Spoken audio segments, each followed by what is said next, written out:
Welcome to our 4th U service video.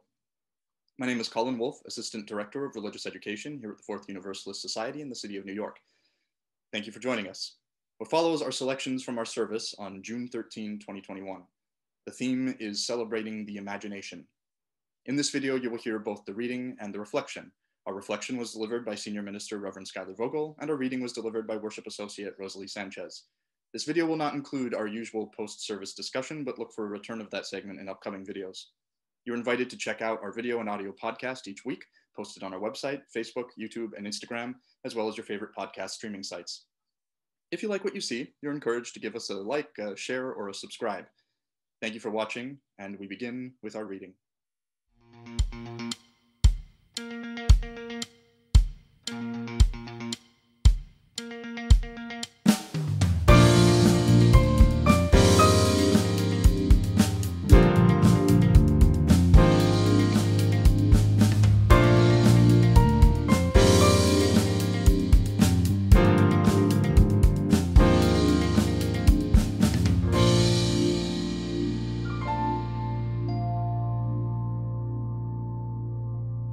Our reading today is a poem by Antonio Machado, one of the great Spanish poets of the 20th century. Machado was seen as having a spiritual and ethical emphasis and was labeled a poet of time and memory. Today's poem speaks to the power of dreams and imagination. Last night, as I was sleeping, I dreamt, marvelous error, that a spring was breaking out in my heart. I said, along which secret aqueduct, O water, are you coming to me? Water of a new life that I have never drunk. Last night, as I was sleeping, I dreamt, marvelous error, that I had a beehive here inside my heart. And the golden bees were making white combs and sweet honey from my old failures. Last night, as I was sleeping, I dreamt, marvelous error, that a fiery sun was giving light inside my heart. It was fiery because I felt warmth as from a hearth, and sun because it gave light and brought tears to my eyes. Last night, as I slept, I dreamt, a marvelous error, that it was God I had here inside my heart.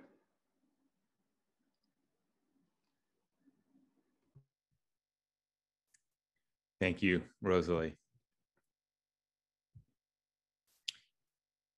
There's a story about a man who was hospitalized. The hospital where he was in was small, so he found himself in a room with someone else. Only a curtain separated their beds, and he was put closer to the door, while the other man was further in. The two men got talking. Even though they were both bedridden and couldn't see each other, they spoke to pass the time. They talked about their illnesses and their surgeries and how they were feeling. They talked about their families and their children and their grandchildren. They talked about what they missed most and the quality of the hospital food. As their stay lengthened, it became clear that they were both seriously ill. They spoke about their desire to leave and go outside again and to feel the wind, to see the sun and hear the birds. They worried that they wouldn't. The man who was by the door missed the outside most of all, stuck as he was without even a window to look out of. As they both lay there one night, when all else was quiet, he asked his neighbor to describe the view from his window. The neighbor told him he couldn't, but the man insisted. It would mean the world to me, he said. The neighbor was silent for a moment. Uncertainty seemed to linger in the air like he was making a decision. Then he began to speak, stilted and awkward at first, but gaining confidence as he continued. He described how he could see a great pine tree and how it was swaying in the breeze. He described how a light from somewhere, maybe a lamppost, revealed hundreds of tiny pine needles, and how often at this time of night, the sparrows would come and rest in the branches. The next morning, the man asked again what was happening outside the window, and the neighbor obliged. He described how the sun shone through the window, how it came earlier and earlier now as winter was giving way to spring. He described how he could see the hospital lobby and all the staff coming and going, changing shifts, bringing in their coffee and getting out of their cars. The sparrows, he said, were most active then, fluttering about with the morning's energy. Later that afternoon, he described to the man the patients being wheeled out to the parking lot, the families greeting them, being put into cars and taxis, full of joy and excitement to finally be going home. Children hugging their parents, spouses reunited, even one family dog brought along to celebrate their owner's return. The man listened to these stories and took them in. They nourished him, gave him hope, reminded him of a world beyond the catheters, IVs, and breathing tubes. It became a daily ritual. His neighbor describing what he saw outside, the man letting the images and stories wash over him, forming in his mind all the life and activity happening around, even though he couldn't see it. This continued for weeks.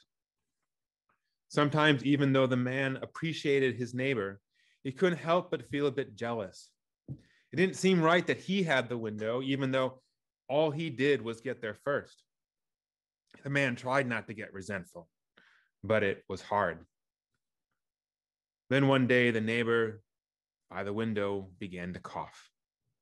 The man by the door called the nurses, and they came in, but the coughing and the gasping continued until in just one moment, it didn't. The nurses were quiet. The room was still. Within the hour, the neighbor was taken away, his bed empty and cleaned. The man by the door was shaken, and he was sad. His friend had died so suddenly. He was alone for the first time in that room. And yet, with a smidge of guilt, he also knew he was excited. Because when the nurses visited him next, he would ask to move to where his neighbor had been. He would have that window. He wouldn't need someone else to tell him about the world. He wouldn't feel trapped anymore. He could see all the trees and the birds and the sun, the doctors and nurses coming and going, and the families celebrating. The nurses, when he asked about moving, seemed puzzled, but they were happy to oblige. They carried his things to the other side of the curtain. They helped the man sit up, carefully navigating the catheter, the IV, and the breathing tubes. They helped him into a wheelchair and pushed him around the curtain to the other bed, where his friend had laid for so many months. But as the man turned the corner, he couldn't believe what he saw. He blinked twice. He didn't understand. How could this be, he thought to himself. Because on that far side of the room, far from the door where his friend had laid and told stories of an outside bursting with life and energy, the man saw that there was no window. There was only a wall, blank and empty. We don't know the man's reaction in that moment. We can imagine he first felt stunned and perhaps misled, even lied to. But I hope in hearing the story for the first time when I read it, that these feelings gave way quickly to gratitude and appreciation. His neighbor had given him a great gift, a gift of storytelling, a gift of a world that gives hope, a gift of memories and life continuing, a world not limited to catheters and IVs and breathing tubes. I've been thinking about this story a lot this last year, because at various times I felt like both these two men. I felt like the man near the door, stuck inside, barely able to leave our small space, neighborhood, hungry for a semblance of a world I could no longer access, consuming whatever I could of the outside world, whether by watching Netflix or spending a lot more time on my PlayStation. But I've also felt like the man by the windowless wall. I know how I find myself more deeply embedded in my own mind, in my dreams, but also in my waking life, sinking into memories, daydreaming more intensely, giving myself permission to live in my mind the way I wish I could live with my body. Across the world, psychologists know this. They have documented their patients and reported a vast increase in vivid dreaming. Perhaps our collective subconscious seeking to offer something to compensate for the isolation, or trying to help us process the strangeness of this moment at some deeper archetypal level. The pandemic has inspired new growth in our inner lives because our outer lives have been so restricted.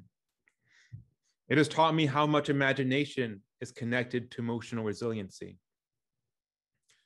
Some might call a focus on imagination escapism. And certainly there's a time when we recede into ourselves to avoid something that we should face. But that is not what is happening with us right now, or what has been happening with us the last year and a half.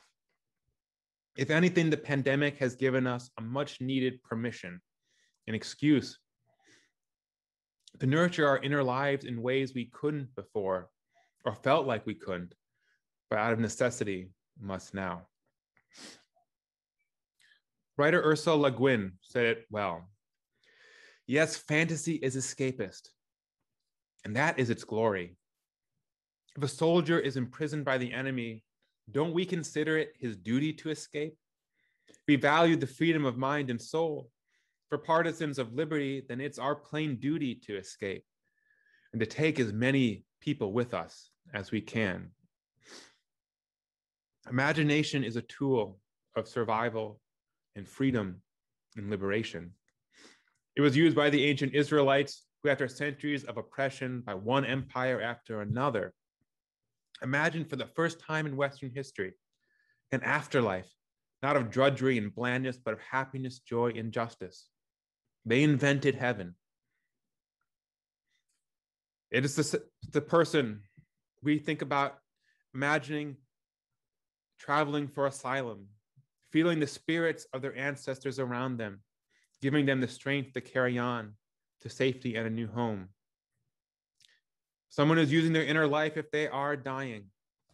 Someone like my grandmother, who, when she was in hospice her last few months, spent her time remembering all the people she had known in her life, allowing herself the blessing of sinking deeper into the realm of memory. Being able to condemn escapism is a privilege for those who have nothing to escape. Those of us who do, which is a lot of us, should feel the freedom of its gifts. And we know it's not just for survival.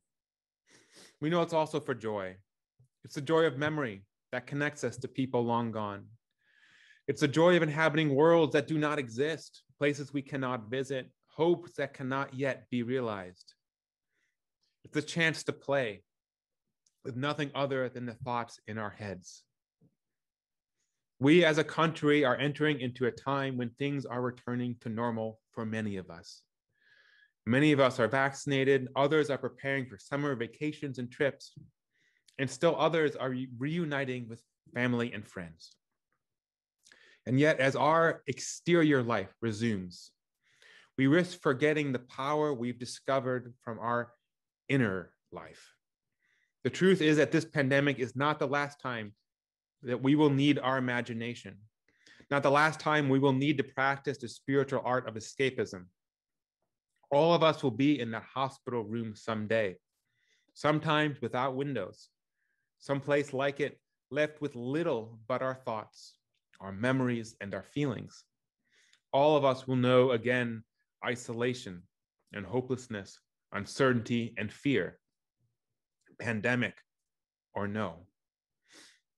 As we move into this summer, I wish you the continued gift of going inward. I wish you all the vividness that you can conjure. I wish you the courage to not fill the void in your life carelessly with things or busyness or activity now that you can, but retain space for your creativity and fantasies. Most of all, may you keep seeing windows, even when there are only walls. There is such freedom and joy there if we can. May it be so, and amen.